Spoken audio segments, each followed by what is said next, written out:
conclusões do FutureCheck, bem como todo o processo de pesquisa e análise, tenho comigo o Miguel Abreu, editor deste episódio e alguém com anos e anos de experiência em matéria de sustentabilidade numa perspectiva internacional e um grande apaixonado pelos mais diversos assuntos do mar. Bem-vindo, Miguel. Obrigado, Filipe. Acho que poderíamos começar por falar da relevância deste tema que para tantos ainda é um tema algo obscuro. Porquê é que interessa? Porquê é que trouxemos este tema ao FutureCheck? Filipe, estamos a falar essencialmente de recursos que são fundamentais para alimentar hábitos de consumo que existem, mas também uma procura crescente que sabemos que está aí, nomeadamente na perspectiva da tão almejada transição energética. Estamos por isso a falar de oportunidades económicas. Por outro lado, esta atividade coloca também grandes desafios ambientais que são ainda desconhecidos e que podem causar danos irreversíveis. Não há ainda conhecimento que permita apurar qual será a dimensão destes danos. O que procurámos neste episódio foi essencialmente perceber como se cruzam estas duas dinâmicas, a economia por um lado e o ambiente por outro, e projetar possíveis decisões sobre a mineração no mar futuro, decisões que sejam tomadas agora para o futuro. Certo. Talvez ainda agora passo por passo, porque este é um tema eminentemente técnico, com muita parte técnica. Vamos talvez começar por perceber que recursos, falaste de recursos que podem ser fundamentais para alimentar os hábitos de consumo atuais, mas também a transição energética. Falas de que recursos? São essencialmente metais. Alguns desses metais, como o cobre, o níquel ou o manganês, são determinantes para, por exemplo, a produção de baterias. E alegam os defensores da atividade de mineração no mar que a procura destes metais não vai parar de crescer e que a sua disponibilidade em terra poderá não ser suficiente para alimentar a mudança de paradigma energético, enfim, que está aí na ordem do dia. Como é que foi o processo de fazer esta avaliação de FutureCheck quanto à mineração do mar profundo? Isto é um processo que demora algum tempo e tem várias etapas, não necessariamente uma sequência, mas tem vários momentos. A equipa do FutureCheck começou por se reunir para fazer uma primeira análise sobre o tema e perceber se o mesmo se enquadrava na lógica e na perspectiva, no prisma do desenvolvimento sustentável. Constatámos que era efetivamente relevante à luz das questões que se colocam na problemática do desenvolvimento sustentável, e depois conversámos com peritos informados para conseguir detectar o diabo nos detalhes quando se fala em mar profundo.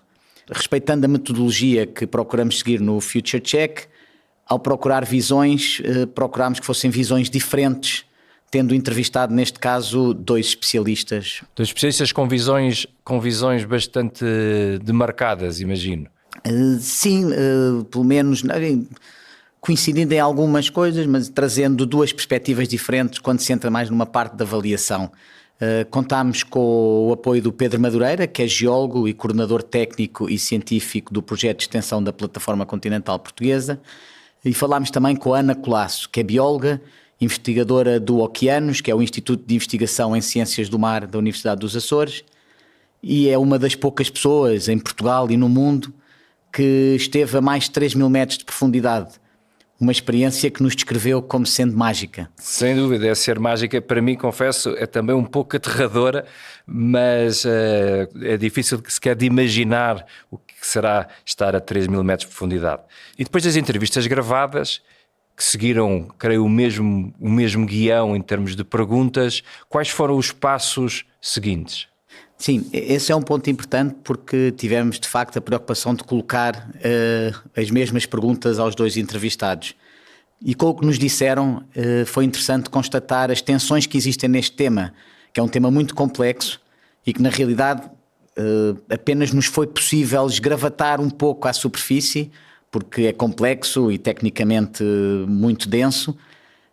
E esta questão de esgravatar um pouco à superfície não resiste a fazer aqui uma analogia que é particularmente interessante, tendo em conta que o tema que temos diante de nós é a exploração à superfície do leito mineração. Marinho.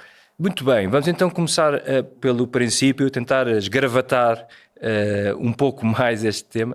E depois das entrevistas com os especialistas, que, segundo sei, seguiram o mesmo guião, foram-lhes colocadas as mesmas perguntas, quais foram os passos seguintes que a equipa realizou?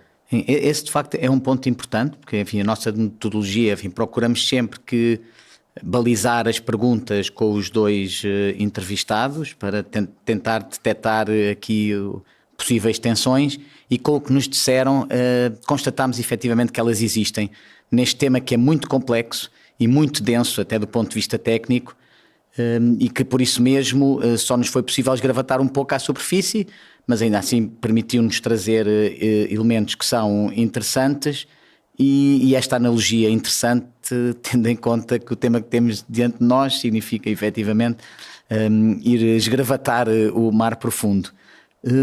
No final procurámos fazer uma avaliação com base naquilo que nos disseram, com base nos elementos que tínhamos reunido, para aferir se a mineração no mar profundo passa ou não no detector de sustentabilidade que é o Future Check. Muito bem, então pegando nessa metáfora de esgravatar, vamos esgravatar um pouco mais este tema, e talvez começar pelo princípio.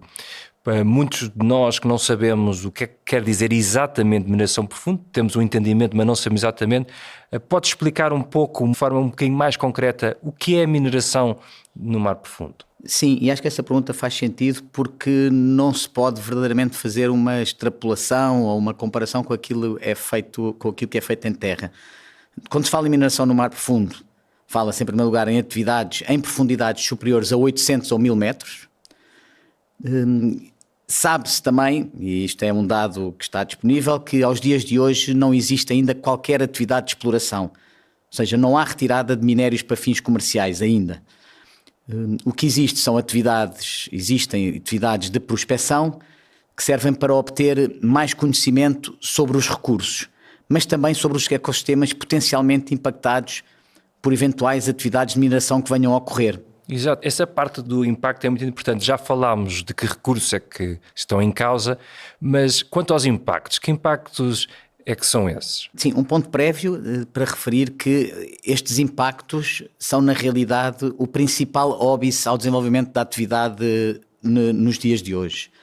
Estamos a falar essencialmente de impactos sobre os ecossistemas afetados, impactos que poderão existir ao longo de toda a cadeia de valor, ou seja, no momento de extração, mas também no momento do seu transporte e posteriormente no processamento. Mas o tema que parece suscitar a maior preocupação dos diferentes especialistas prendem-se com as indesejáveis plumas. As plumas são nuvens de sedimentos que são provocadas pela atividade de mineração. E esta maior preocupação, e eu aqui entro um pouco em alguns aspectos técnicos, mas é uma especificidade que me parece importante, resulta do facto de, no fundo do mar, se encontrarem dois potenciadores de propagação que são mais dinâmicos no mar do que em terra. Falo, por um lado, das correntes marinhas, como vetores de transporte de longa distância, mas também daquilo que pode acontecer no transporte dos sedimentos entre o fundo do mar e a superfície. É uma grande distância e, pronto, e é preciso também acautelar o que possa acontecer nesse percurso. E sobre os recursos, eu acho que ficou claro, a ideia das plumas não são aquelas plumas que estamos habituados a ver nos restaurantes, não é? Estamos a falar de nuvens de sedimento. Ficou claro este impacto. Quanto aos recursos que nós estamos a falar, já afloraste um pouco o tipo de recursos, que falaste são essencialmente metais, mas pode-nos dar um pouco mais de informação sobre a importância destes recursos, que levam também, se calhar, à discussão sobre a relevância da mineração em mar profundo. Sim, bom, eu aqui vou correr o risco de desinteressar potenciais ouvintes, mas tenho de fazer antes de mais uma ressalva que nós não somos especialistas no tema e, portanto, aquilo que vou dizer baseia-se essencialmente em elementos que recolhemos da conversa com os especialistas. E estamos a falar, grosso modo, de três tipologias de recursos. Os nódulos polimetálicos, que são os pequenos aglomerados com a forma de batatas que estão depositados no fundo do mar.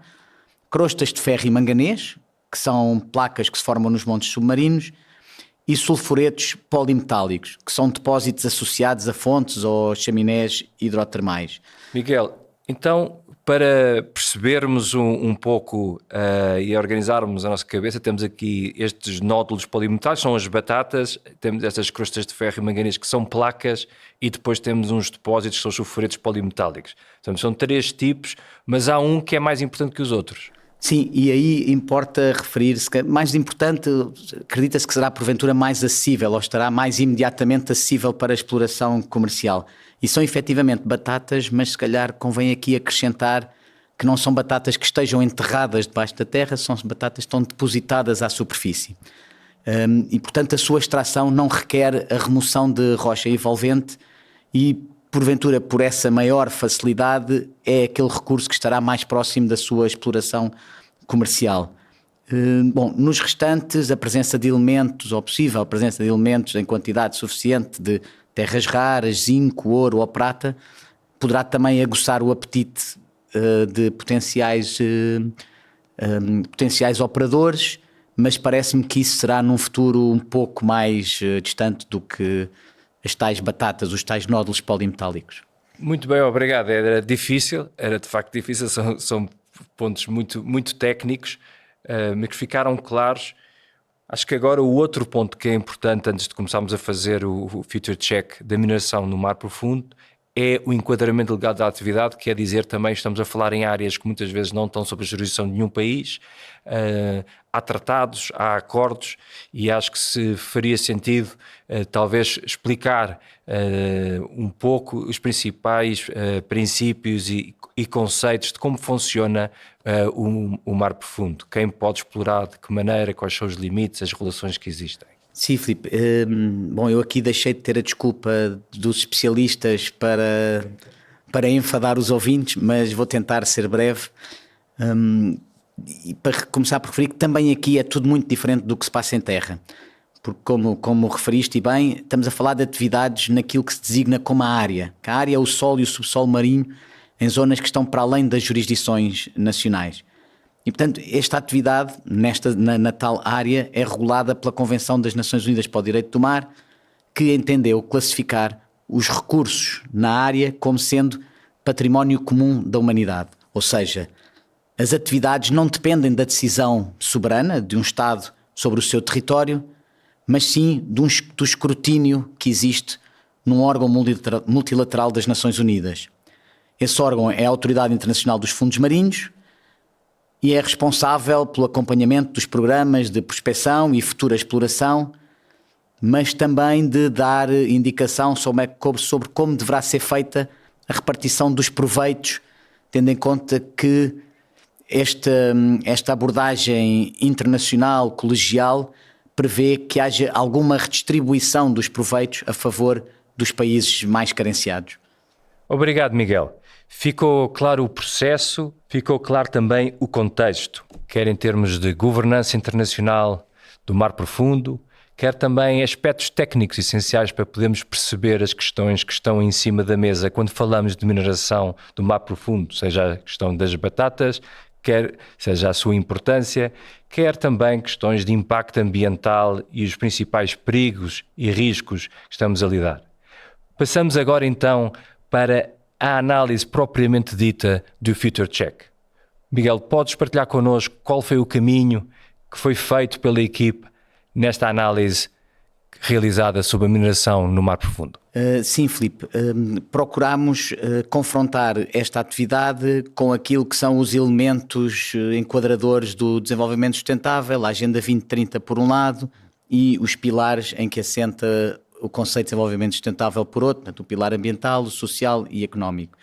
E da conversa com os nossos entrevistados foi muito interessante registar que parece consensual o impacto negativo no ODS 14, que trata da vida no meio marinho, mas em quase tudo o resto, as respostas dos oradores trouxeram-nos duas perspectivas muito diferentes. Isso é muito interessante. Podes-nos dar aqui alguns, não podemos ir pelas entrevistas todas, não temos tempo, mas os pontos essenciais do que te pareceu as principais tensões entre os que os oradores trouxeram à luz do dia? Sim, bom, aqui provavelmente não vou trazer nenhuma novidade, mas essa conversa reaviva a tradicional tensão entre os benefícios económicos e as consequências ambientais.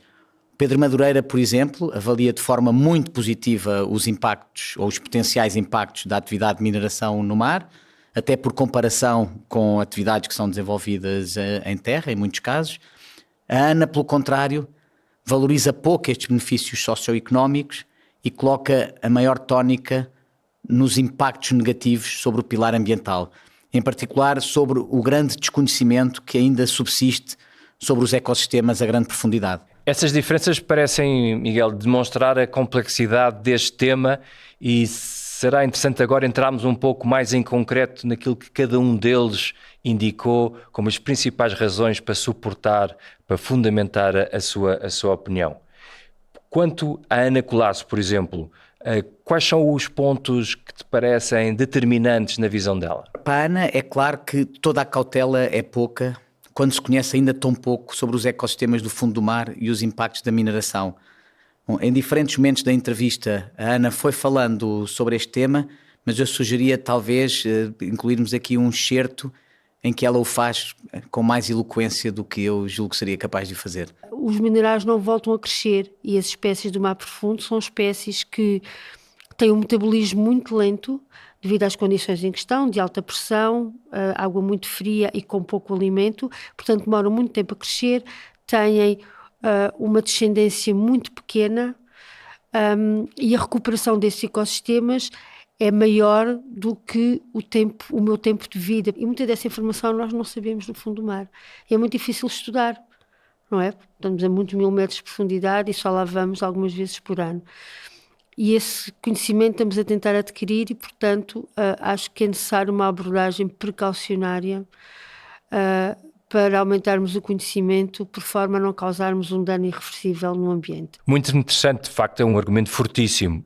Como é que o Pedro consegue contrariar ou procura contrariar um argumento tão forte, Miguel? O Pedro coloca a questão em perspectiva com algo que já falámos há pouco, que é a crescente procura de determinados materiais essenciais para a tão almejada transição energética, mas também faz uma comparação com as atividades que são desenvolvidas em terra, nem sempre, se calhar, com todas as preocupações ambientais que deveriam merecer, e o contraponto é feito com esta atividade no mar que é regulada por um chapéu multilateral. Mas também aqui sugiro ouvir alguns dos elementos que ele trouxe e que me parece que poderão ser bastante esclarecedores. Existem empresas, e agora cada vez mais, empresas privadas com olhar, com interesse para poder desenvolver esta atividade num futuro relativamente próximo, é porque de alguma forma estarão à espera de ter os dividendos, e os dividendos estão aí porque a procura por estes metais é muito grande, aumentou muito. Com esta necessidade, com esta consciência e com a política de todos os governos para a diminuição ou para a substituição de parte do consumo de combustíveis fósseis por energia renovável e por circulação elétrica ou por carros elétricos por aí fora, há aqui um nicho económico que vai durar ainda uns bons anos e, portanto, há muito interesse em desenvolver este tipo de atividade porque o acesso a estes metais vão ser precisos para os próximos anos. Vai haver muita procura por estes metais nos próximos anos e, portanto, esse potencial económico é grande. Qualquer atividade que seja feita neste âmbito, neste quadro multilateral, de alguma forma é monitorizado por todos os países. E eu penso que isto é mais interessante do que às vezes termos recursos dos quais nós dependemos, como por exemplo o cobalto que vem da República Democrática do Congo, no centro, na África Central, e, enfim, que toda a gente olha com uma certa desconfiança para aquilo que é as instituições democráticas daqueles países e a garantia de que as populações são tratadas com dignidade, enfim, na exploração que se faz desses recursos e também de acordo com as regras que seria de elementar aplicação para a proteção do ambiente por aí fora. Temos estado a enquadrar e a analisar o tema da mineração no mar profundo, essencialmente em termos globais. Falando agora um pouco mais de Portugal, de que forma é que é possível situar Portugal nesta aparente tensão entre os pilares sociais e ambientais do desenvolvimento sustentável quanto a este tema da mineração no mar profundo? A pergunta é particularmente interessante neste momento porque Portugal efetivamente sofreu uma ligeira oscilação na sua posição ainda recentemente quando se juntou ao grupo de países que defendem uma pausa precaucionária relativamente às atividades de mineração no mar profundo. Esta pausa precaucionária traduz essencialmente aquilo que é conhecido enfim, em jargão internacional, mas também em jargão técnico, pelo princípio da precaução, e segundo o qual uma atividade só deverá ocorrer se o conhecimento científico e os meios tecnológicos disponíveis permitirem assegurar que os impactos decorrentes dessa atividade não provocarão danos irreparáveis ao ambiente. Eu devo frisar aqui só uma coisa, fala-se de uma pausa precaucionária às atividades de exploração, mas não às atividades de prospecção, que teoricamente poderão continuar a existir. Este conceito de impacto reparável, eu lembro-me de quando estávamos a falar com os nossos especialistas convidados, foi um tema que acabávamos por referir e de tentar perceber um pouco melhor, porque às tantas qualquer atividade de mineração tem algum impacto, e portanto o que é um impacto que é aceitável, o que é um impacto irreparável. Do que o pouco que eu vou percebendo, parece que às vezes dá a sensação que cabe aqui tudo, qualquer tipo de impacto cabe neste conceito de impacto reparável, mas não deve ser assim. Na realidade é assim, a ambiguidade ainda é grande, o desconhecimento é grande também, e na realidade ninguém nos soube dar valores, dimensão sobre os tais impactos. O que sabemos sim é que a tal Autoridade Internacional dos Fundos Marinhos está também a trabalhar no sentido de definir limiares, aquilo a que chamam os thresholds, para melhor avaliar o que se entende por danos irreparáveis. No final desse processo haverá se calhar algumas guidelines que permitam orientar a atuação, porque aí concordo, o conceito simples de dano irreparável é tudo. E sobre a questão da pausa precaucionária, os nossos especialistas convidados pronunciaram sobre este tema, imagino. Sim, fizeram-no, e não será de estranhar que fizeram-no, ou no fundo pronunciaram sobre esta questão da pausa com diferentes graus de entusiasmo. Mas também aqui sugiro que ouçamos o seu testemunho para ficar com uma ideia melhor do que dizem um e outro. Eu fiquei muito feliz quando Portugal aderiu à pausa, porque eu, como cientista, eu tenho muito mais perguntas do que respostas quando falamos nos impactos. E não é, obviamente que o cientista tem sempre imensas perguntas, mas algumas respostas que são essenciais nós ainda não temos. O Pedro, pelo seu lado, pareceu-nos mais resignado com a realidade e desde logo com a situação em águas nacionais deixou um alerta sobre o sinal que as pausas ou moratórias transmitem à indústria. E pareceu-me particularmente este elemento de ligação entre a atividade e o seu potencial interesse económico, mas enfim, acho que devemos também aqui ouvir o Pedro. É preciso ter isto em mente. Em Portugal, não existindo um conhecimento sobre os depósitos marinhos que temos, e que certamente demora, vou por aqui no mínimo 10 ou 15 anos a conhecer, portanto isto não é uma atividade iminente, não era iminente, não estava iminente. Pronto, por outro lado, eu acho que esta é a associação às moratórias e estes pedidos de moratórias, enfim, não motivam o interesse. E é preciso ter noção que muito do conhecimento que existe sobre estas zonas remotas e profundas do oceano, quer dizer, a capacidade para operar, para levar navios, para levar equipas a estudar isto, não é fácil. E, portanto, grande parte deste conhecimento tem vindo precisamente destes projetos de prospecção. Bom, temos estado a falar de temas em que há divergências. Para além de ser interessante também falarmos de áreas, tentar perceber se há áreas de convergência, apesar de terem visões diferentes. E para além do potencial impacto sobre a vida marinha, em que havia essa convergência, há outras áreas em que os entrevistados especialistas convergem, Miguel? Mas tentando se calhar talvez resumir um pouco como é que avaliamos as convergências das divergências, eu diria que ambos coincidem nos factos, mas divergem na avaliação dos impactos, do potencial da atividade económica e também de quais serão as condições mínimas para que esta se possa realizar. E, no fundo, isto traduz também a dificuldade de aprofundarmos a questão muito para além daquilo que temos estado a fazer, porque a incerteza é grande sobre os recursos, sobre os custos, sobre os impactos.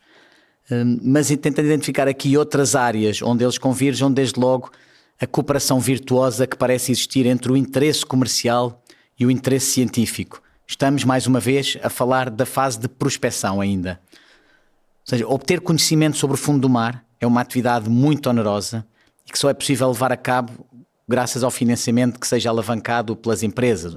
A academia, a sociedade civil não têm os recursos que permitam ir por si à procura deste conhecimento na tal última fronteira que referias há pouco. Sim, pelo menos na extensão, em termos e na profundidade de investigação que seria necessário, não é? Considerando o recurso que estamos a falar de mar profundo, que é vastíssimo, o tipo de valores, já há alguns barcos, já há algum equipamento, mas parece diminuto perante aquilo que é as necessidades de investigação para se poder avançar, ou não? Sim, sem dúvida, e também aqui podemos encontrar riscos, se calhar nos dois lados.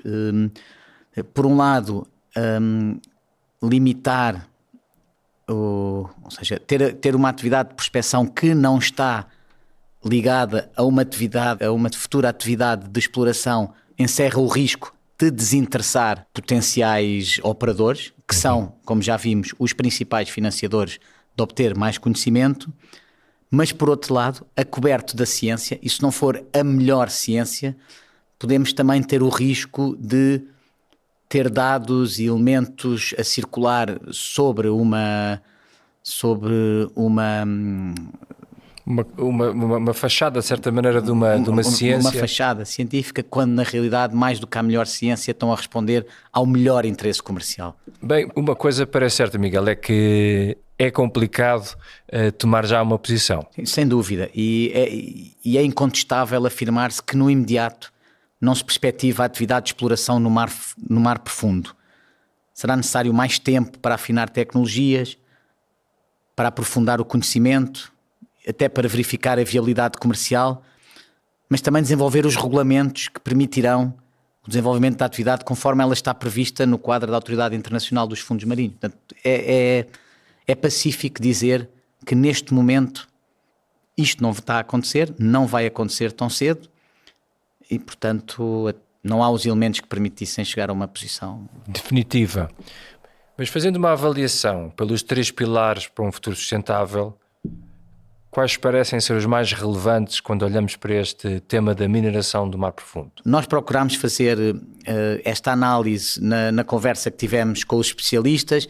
Fizemos também algumas perguntas específicas relacionadas com os Objetivos de Desenvolvimento Sustentável e uma conclusão a que podemos chegar é que os impactos desta atividade recaem essencialmente nos pilares ambiental e económico e em menor medida no pilar social. Portanto, essa seria uma constatação fácil de... Portanto, os especialistas pronunciaram-se, olhando para os ODS, pronunciaram-se sobre aqueles que achavam que eram os mais relevantes e, com base nisso, do ponto de vista económico, olhando para os ODS como uma matriz económica, de desenvolvimento económico, qual é que é a avaliação final? Bom, se calhar iremos por partes e como já disse que a incidência no pilar social é menor, vamos centrar essencialmente nos pilares económico e ambiental e vou se calhar valer-me aqui de uma analogia das cores do semáforo. Portanto, se pegasse primeiro na economia, diria que a avaliação é forçosamente um amarelo. Há uma oportunidade óbvia, no sentido em que no fundo do mar encontramos minérios que são escassos e para os quais há uma procura crescente. Por outro lado, não temos ainda dados suficientes que permitam aferir a sua viabilidade.